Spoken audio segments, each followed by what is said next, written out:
This is Kat Klingensmith with Retro Crime.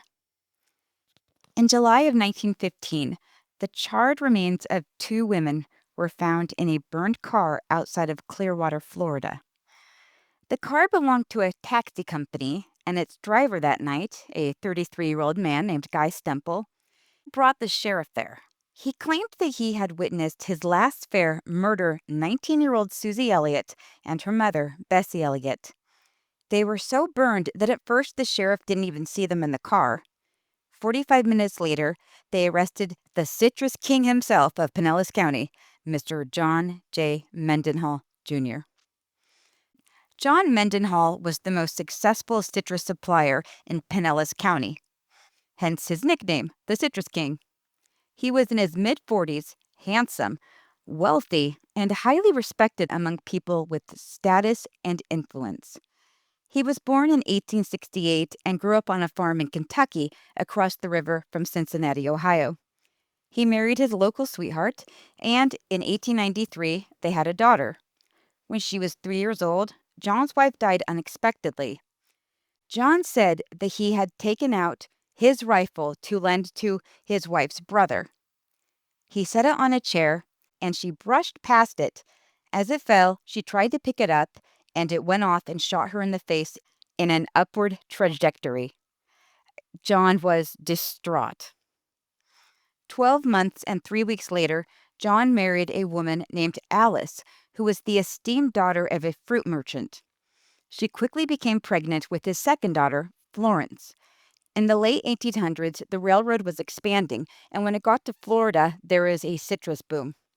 Farmers from all over the country were buying the cheap land, and while Florence was still in Alice's belly, John and his in-laws left Kentucky for their new mosquito-infested life on the Gulf Coast. By 1915, John's citrus business had made him very rich.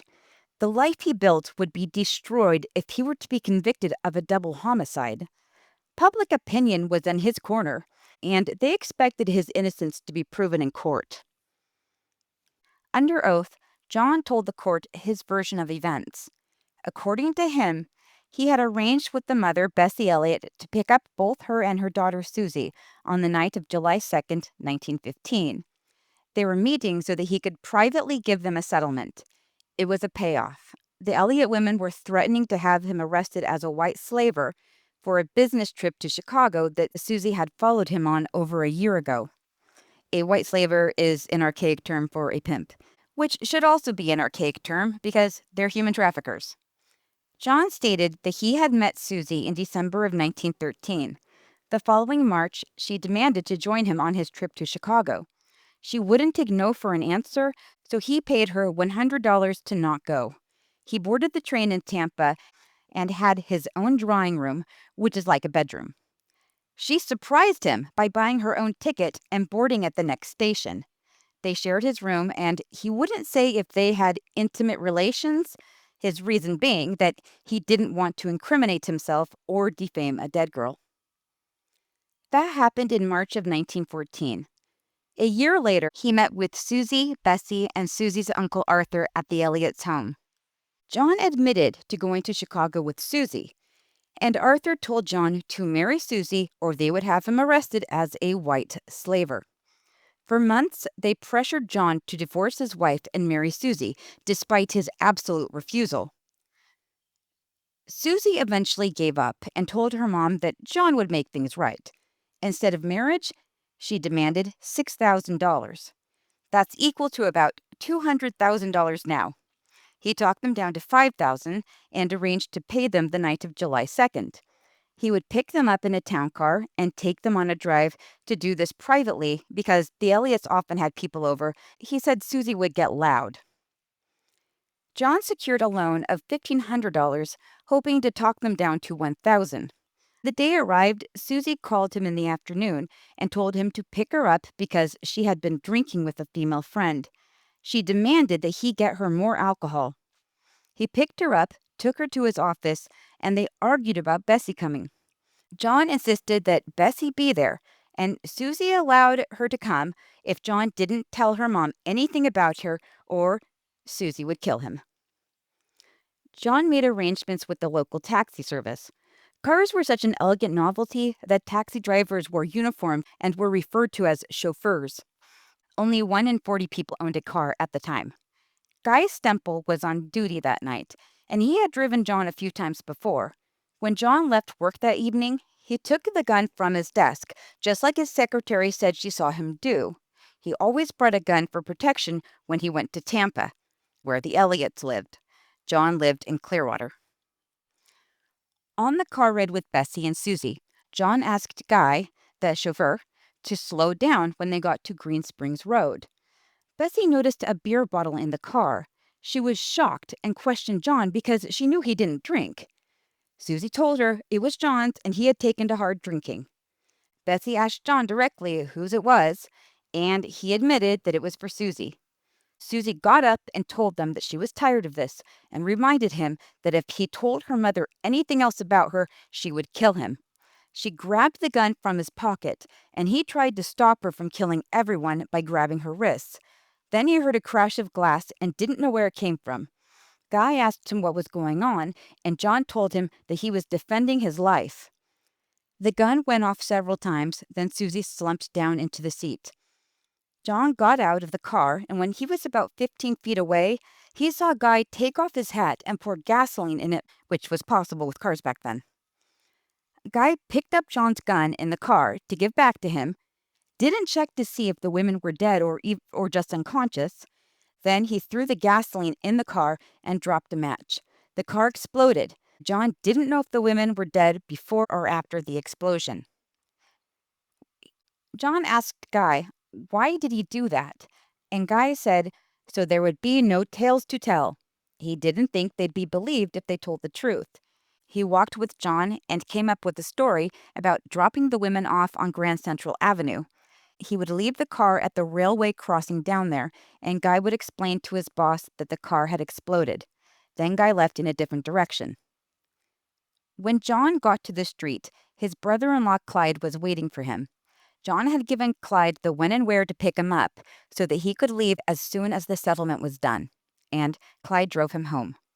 John had just gotten ready for bed when the police showed up and arrested him. He hadn't gone to the police to protect Guy. He figured no one would have gone to the police if someone had done that for them. So, that was John's testimony. The night of the incident, after Guy went to the police and pointed the finger, he was kept in the jail as a material witness. The defense claimed that while there, Guy confided in an inmate named Shorty Shad and told him that John was telling the truth. A little bit about Shorty Shad. He was charged with murdering his boss Omar. His trial was right after John's, and in conclusion, he ended up being acquitted. From what John testified, it sounds like he was actually Susie's victim, not the other way around. His story shows that she was narcissistic because she only cared about herself, and she was willing to send him to prison to force him into giving her what she wanted. That's Machiavellian. She fooled people into thinking she was a good girl, but underneath that mask, she was immoral and devious. Psychopathic. As far as Guy Stemple, John's story shows us what a dangerous person he truly was. He pretended he was saving John's life, then ran to the police to falsely accuse him.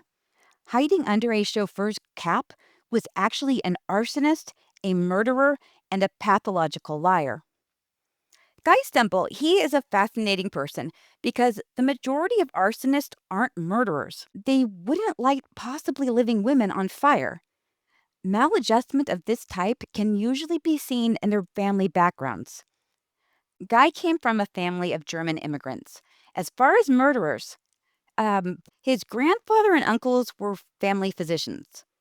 As far as liars, I guess one of his uncles was a lawyer. And as far as arsonists go, Guy's father, Omar, invented a new kind of fire extinguisher that ended up saving countless lives. There was a murder in the family, though. Omar, Guy's father, he had been murdered relatively recently. The man in jail for murdering him was his hired help named, drumroll, Shorty Shad. That means, according to the defense, Guy, who was only in jail so that John couldn't kill him before he testified, confided his felonious secrets to the man arrested for killing his fire safety loving father. Dr. Guy Stemple went on to join the family trade and became a physician of animal medicine. He was a veterinarian. I don't know if you believe John's story or not. If you did, then you are wonderfully healthy. As we grow and develop empathy, we listen to understand, not to look for deception. When information isn't there, it gets filled in to match the speaker's intentions. Like, Guy and John must have been friends. The Eliot women must have been extorting money. The road must have had a nice, quiet place for stopping to sit and talk. Take away the assumptions and replace them with what's most probable. Like, it's most probable that John and Guy were not close friends. People of John's social status did not befriend the help. That means that John thought a taxi company's swing shift driver would kill for him, light a teenage girl and her mom on fire, and lose his job by destroying his employer's luxury car that cost about as much as what a Porsche costs now. Guy did this because there was a risk that the authorities might think his customer did this. When they questioned Guy, the only eyewitness, and Guy's story matched John's, they might think John paid him to say that. They might think John planted Susie's fingerprint on the gun he brought. And if Bessie were to still be alive and miraculously recovered, she might falsely accuse John. Then when they say there's an eyewitness, she would say, well, he's lying. John must have paid him to say that. Then the police would say, okie dokie. Then John's expensive defense attorney might do a bad job because he's in some kind of existential crisis. And then the judge and all 12 men on the jury might be communists and have bias against a rich white man. Guy could not take the chance of that happening. That's the best effing customer service I have ever heard of. See, that's why you should always tip 20%. Another flag in John's story was that when he gave Clyde the time and place to pick him up, he had planned where the settlement would be finalized, in the middle of the road. It happened to be close to where a crazy lady suddenly grabbed his gun, fought with him over it, and shot herself. That's some crazy foreknowledge. John was a successful businessman, so maybe he drank paint that day because he thought he'd be able to talk the women down from $5,000 to $1,000 within a couple of hours when they originally asked for $6,000. Suppose we're selling a house for $200,000. How long do you think it would take to be talked down to $33,000? And the person who's talking us down desperately needs us to say yes, because otherwise he'll be arrested for a federal crime. He'll lose his family and his career and his social status. That would be a much longer conversation. Maybe John was that good of a salesman. Maybe that's why he was the citrus king of Pinellas County. There are so many more red flags. He paid Susie not to follow him on his trip to Chicago. That gave her the means to buy her own train ticket. I checked, and first-class tickets from the next station, Tarpon Springs, to Chicago in 1915 were just a little under $100. Then, when Susie ambushed him on the train, he shared his private room with her, even though he had bribed her to go away. John used his audience's empathy so that he looked like a victim. What he's technically saying, though, is that he's not very bright, but he is psychic, and he's a coward. John's story is a typical narcissistic smear campaign. He is protecting his public image by destroying Susie's. Susie wasn't out drinking with a girlfriend the day he killed her, and she certainly wasn't obsessed with him.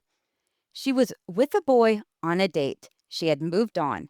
She wanted John in prison because he was dangerous. She knew it, and his first wife knew it when she walked into the room and saw him sitting at the table pointing his gun at her. There was financial opportunity with Alice's family, and it didn't matter to him that his 3-year-old would be left without her mother. That's my personal interpretation of his first wife's death. It was never investigated. Maybe I'm wrong and it was just a tragic accident. But killers don't get the benefit of the doubt when their gun is used to kill someone. John's words show us exactly who he is. He has the three malevolent personality types of the dark triad. The dark triad is narcissism, Machiavellianism, and psychopathy. Everything he painted Susie to be. He was an arsonist, a murderer, and a pathological liar. Everything he painted Guy to be. But John wasn't just a liar, his entire persona was an act. That much lying is too hard on our imagination to come up with all the BS, and is too hard on our memory to remember all of it. In order to function as a nonstop liar, the brain needs a system. Since the truth is the easiest to remember, it's just one story, take the truth and play opposite day. That's his new story. He does a switcheroo with the characters, and he became the good person who was manipulated, and Susie became the arch villain. But to our benefit, this system makes it easy to find the truth because we just switch it right back. Then it makes sense in a way that the first story never did. Like, he said he gave Susie money to not buy a train ticket. Then she shocked him by boarding at the next station. Let's flip that over. That means that he talked Susie into going, and he gave her money to buy her own ticket at the next station. So they wouldn't be seen together. John said Susie threatened to kill him for telling her mother about the bad things she had done. Flip it over. That means he threatened to kill her for exposing the bad things he had done. When he said that they demanded $6,000 and were willing to settle for $5,000, but he was only going to give them $1,000, and he brought $1,500 and all that garbage. All that means is that he wanted to pay them off and they wouldn't take it. So he kept offering Susie more money until at $1,500, it was too much for her to turn down. When he said he brought the money, it means that he didn't bring any money. He already knew that he was going to kill Susie, so he brought a gun instead. When he said that he refused to go without Bessie being there, that means he only intended to kill Susie. She was too afraid of him, so she wanted to go with her mother. His ugliest lie, in my opinion, is when he said that he didn't want to defame a dead girl. That's all he wanted to do. He gave alcohol such a big role in his story because this happened right before Prohibition. Opinions, especially in the South, they were running high about the evils of drinking. John was manipulating the jury against a dead girl. It's very unlikely that Susie drank. She was very close to her family, and her social life, except for her relationship with John, was their devout Methodist community. Methodists in Florida in the early 20th century were teetotalers. If Susie ever did drink, it was from John pressuring her to weaken her resistance. That's common among older men who prey on teenage girls. John's story shows us that he knew how a villain acts and he knew how a victim acts. That means he knew right from wrong. I have to give my friends credit here. When I started researching this story, I was stumped by John. They instantly recognized that he was a psychopath. It made so much sense that I felt silly for missing it. As it turns out, I wasn't the only one who was stumped. When this story came out in 1915, university students were studying it and confused by John. They analyzed him and didn't understand how a man with such perfect emotional control could be the same man who could murder a mother and her daughter. Well, they were right. It couldn't be the same person. John was a murderer, and he had zero emotional control because he didn't need it.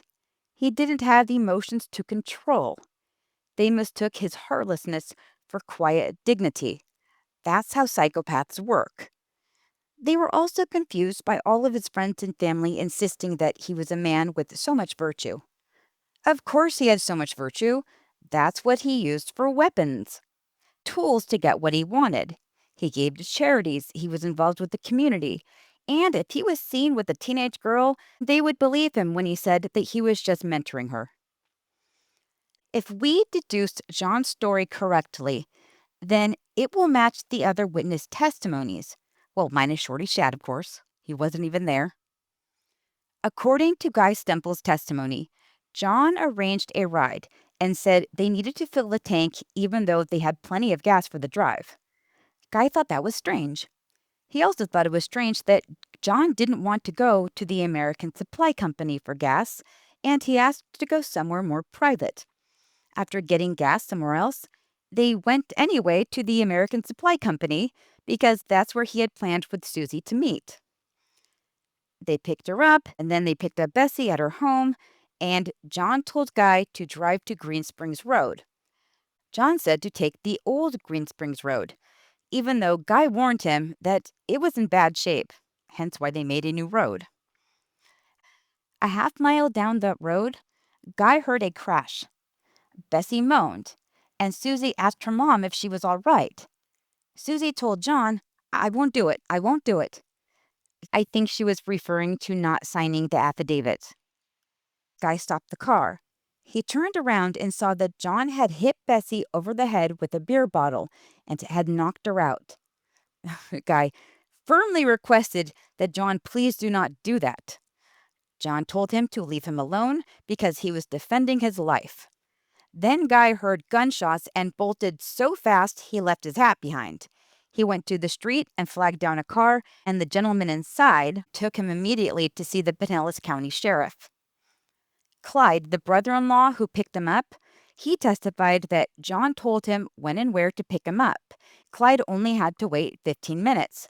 When John walked up to him, he told him that the car exploded, but the driver was taking care of it.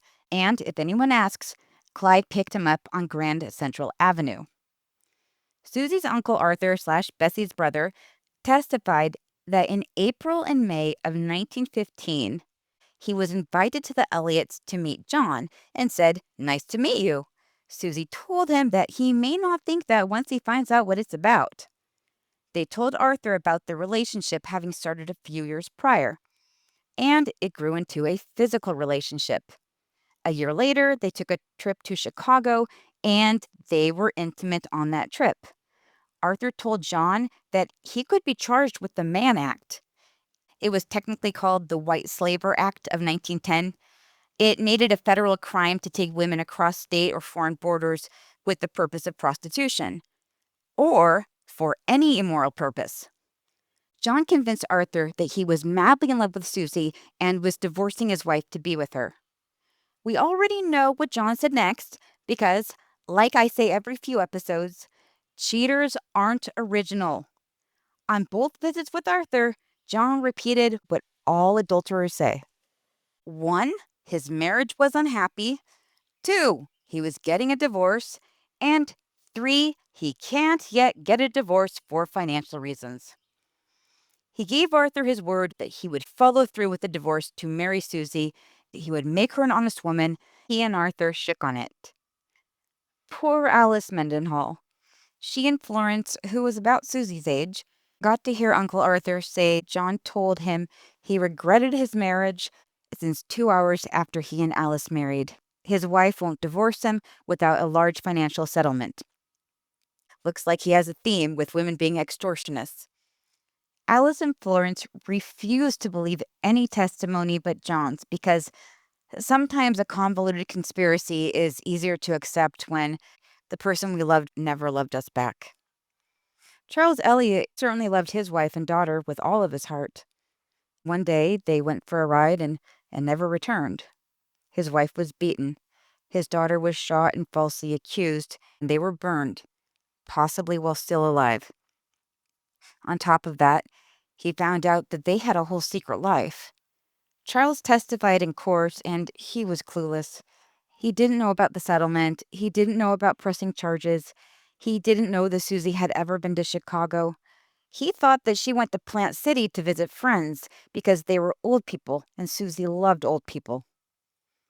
Well, why didn't they tell Charles? The reason why we lie by omission is to protect ourselves or to protect others.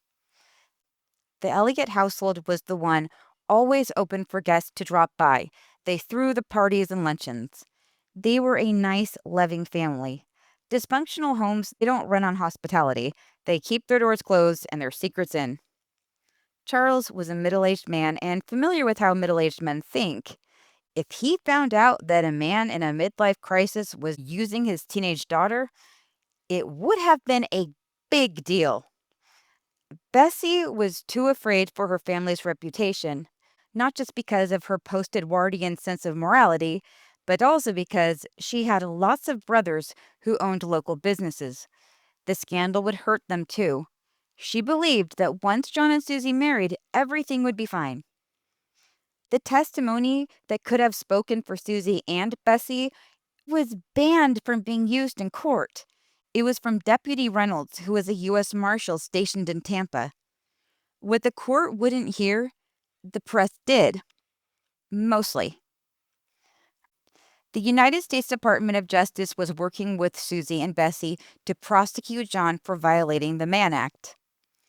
Deputy Reynolds' story starts in early 1915 when he met Susie Eliot. Bessie had contacted him through a family friend who was a judge. She wouldn't give specific information. She asked broadly if he could find information about a couple who had stayed in a hotel in Chicago the previous March. There wasn't an FBI yet, so districts had their local marshals handle federal crimes, and they reported back to the Department of Justice. The DOJ had a special group of agents for handling this, and that group evolved into the Federal Bureau of Investigation with field offices. Bessie admitted that it involved her daughter, but refused to name the man. Between Deputy Reynolds and his partner in Jacksonville, they were able to find the information, but since the man had checked in under a false name, they didn't know who he was. So they tricked Bessie and said they did know who he was. She fell for it and said, "Oh, then you know it's John Mendenhall." Bessie then just unzipped her lips. When Susie returned from Chicago, Bessie was suspicious because her stories weren't adding up. She finally got Susie to confess, and Bessie turned to her brother for help because she didn't know what to do. They had John over to discuss matters, then waited for him to follow through with his promise to marry Susie. By now, their patience was drained. Deputy Reynolds met with Susie. She seemed relieved to tell the truth after years of hiding it. She met John in 1911 when she was 15. Their relationship grew physical, and yes, she went with John to Chicago, and they were intimate. She had been convinced that he was going to marry her and all would be made right.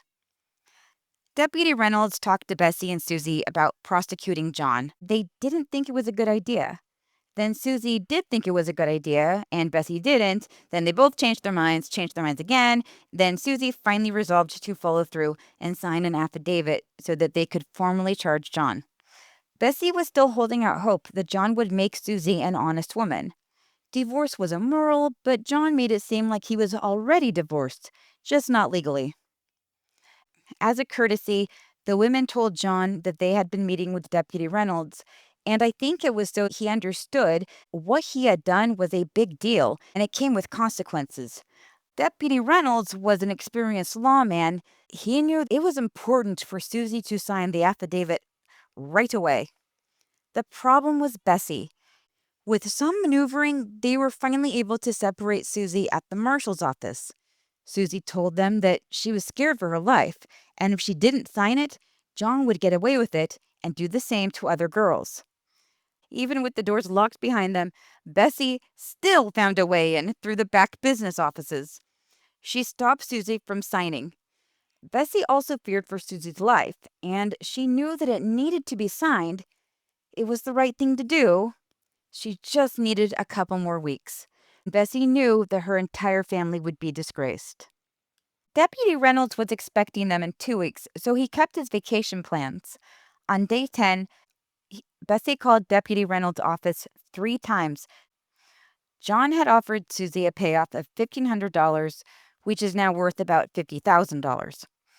Susie told her friends that by the end of the day, she was going to be $1,500 richer. That was July 2nd, 1915. On July 3rd, Deputy Reynolds read the newspaper and was devastated. Without Susie's signature, they had no choice but to drop the case. The Mendenhall murder trial was the biggest news story across the United States at the time.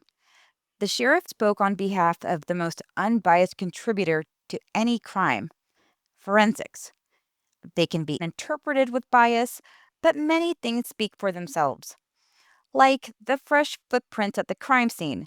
They showed that a person walked alone from the car to the road where John met Clyde. Another set of footprints showed that a person took off running from the driver's seat and went to a different road. The gas tank was intact, empty, and testing showed no traces of it in the ground below. This shows that the gas was removed manually. No explosion had occurred, and they knew where the fire started. Since flames spread in a V formation, the base of the V is the point of origin. Accelerants create different burn patterns. They knew the fire started in the car when an accelerant was thrown on the women. Enough of Bessie's skull was available to show that if she wasn't killed by bullets first, the blunt force trauma to her head crushed her skull. Susie's body was too badly burned to know if she died from bullet wounds or from being set on fire. When the police picked up John, the gray jacket he had been seen wearing that day was in the fire pit under his stove. John said he didn't wear a jacket that day. All right then, from what pocket did Susie pull the gun out of? John was just as bad at covering his tracks as OJ. And just like OJ, people didn't want him to be guilty because they admired him. The jury took a long time to decide John's fate. Their final decision was that John was guilty, but they recommended mercy. John was even admired for appearing bravely unaffected by the verdict. It wasn't bravery. John used emotions to manipulate when there was something to gain. It was over, he lost, no need to pretend. He hugged Alice and Florence. They sobbed while John assured them that it would be okay. Alice wailed that he couldn't have done it, and she knew he was innocent. She cried at the jury, "May God forgive these 12 men." In prison, John's behavior was praised. He even helped them install Old Sparky, their first electric chair. In 1920, he fought to be released. His friends used their influence to help him. They were countered by over 1,000 women who had been fighting harder each year to stop the violence against women and children. Suffragettes aren't accurately portrayed in the media. When they protested, they were thrown down and beaten by authorities. They saw jail cell after jail cell. Year after year, more and more women endured the violence at home, violence from the police, and violence from the public. They had now gained the right to vote and closed the saloons so the men wouldn't spend their paychecks on booze, then beat their families when they cried out with hunger. All to protect mothers and their children. When John wanted out, they wanted the murderer of a mother and her child to stay in. They won again. Then he developed cancer. In 1930, there was a hearing to pardon him. His family had moved to Cincinnati, and Florence showed up to cry to them about how her mom was sick and they needed John at home. On July 4th, 1930, almost exactly 15 years after he murdered the Eliot women and was jokingly given the nickname the cremator of women, he was given a conditional pardon and went to his family homestead in Kentucky. July 24th was the last day he saw Alice. After 15 faithful years waiting for him with hope and love, he left her for a woman he had been exchanging letters with in Jacksonville, Florida. That autumn, Alice filed for divorce and said she never cared for John and often told him. Her daughter developed a brain disease, and into her mid-80s, Alice cared for her. When Florence died, Alice called the coroner, and by the time he arrived, Alice was on the floor dead as well. Her heart gave out. After his conditional pardon, John went to live with a woman named Mary Ray and her mother Laura. Laura was in her 80s and had been the wife of a now deceased business associate of John's. Mary Ray was taking care of her mother. John proposed to Mary Ray, and she transferred her property to him, which he quickly turned around and sold. Soon after that, a bag was put over Mary Ray's head and her skull was crushed by a hammer. Her mom died of stab wounds. The police questioned John because Mary Ray's family knew that he had had dinner with them that night. John said he didn't know what happened, then ran off to Kentucky. After forensics came back with his fingerprints on the hammer, Kentucky authorities found him and sent him back to Florida. This time in court, he wasn't a brick wall. He wept over how much he loved them, and he had sworn to Laura's husband that he would take care of her. He said his fingerprints were on the murder weapon because he did maintenance work for them. His account of that night was that Laura was senile and acting crazy. He left when he thought she had calmed down. He believes that Laura must have killed her daughter and then stabbed herself. That was impossible. Laura wasn't strong enough for any of this, and she especially couldn't have taken the knife out of herself. John was quickly acquitted and soon given a full pardon. He lived as a free man for 21 years after his release in 1930 when he was supposed to be dying of cancer. He died exactly 1 month before his ex-wife and daughter died, and he was buried alone in the Municipal County Cemetery in Clearwater, Florida. Shooting women, breaking skulls, stabbing an old lady, these crimes are close and personal. It shows a deep hatred of women. We know who Susie Eliot was because she was the opposite of what John described. He did the switcheroo, let's swish them right back. She was innocent, young, and easy to manipulate. It's assumed that John violated the Mann Act because he took Susie across state lines to commit adultery. The press kept falsely reporting Susie's age as 21. She certainly wasn't. She was born in May of 1896. That means that she was 17 when John took her to Chicago. The Mann Act charges against John weren't frivolous. They weren't just an uptight society disapproving of consenting adults. The age of consent in Florida has been 18 since 1890, when it jumped up from 10, which is quite disturbing. What John had done was statutory rape, and he had been grooming the beautiful Susie for years. I think the Department of Justice was already looking into him for payoffs and bribes, which is why they took a serious interest in the case. John admitted that he resolved things with bribery and payoffs. They were small, 100 to stay away, 1,000 to drop the charges, yet they show how he solves problems when lying no longer works. A girl like Susie didn't have trouble meeting boys her age. So why John, who is more than twice her age? Girls are told to dream about rich, handsome princes sweeping them off their feet and living happily ever after. The Citrus King was as royal as it got. Susie was especially vulnerable because teenagers need space as they develop independence. Bessie was controlling out of love. Still, there are consequences to not letting children develop on an appropriate timeline. With John, Susie felt like a grown-up. He made her feel seen and understood. Susie was deeply loved by friends and family. She loved throwing parties for them, especially surprise parties. It seems like all the women in John's life were as good as he pretended to be. His ex-wife held on to life to take care of their daughter and died immediately when done. His fiancée took care of her mother, and she gave a second chance to an old friend of her father. It doesn't occur to genuine people that others aren't. They had no reason not to believe John's act. There is only one who could see through John the entire time, and now that John is dead, he has to face him.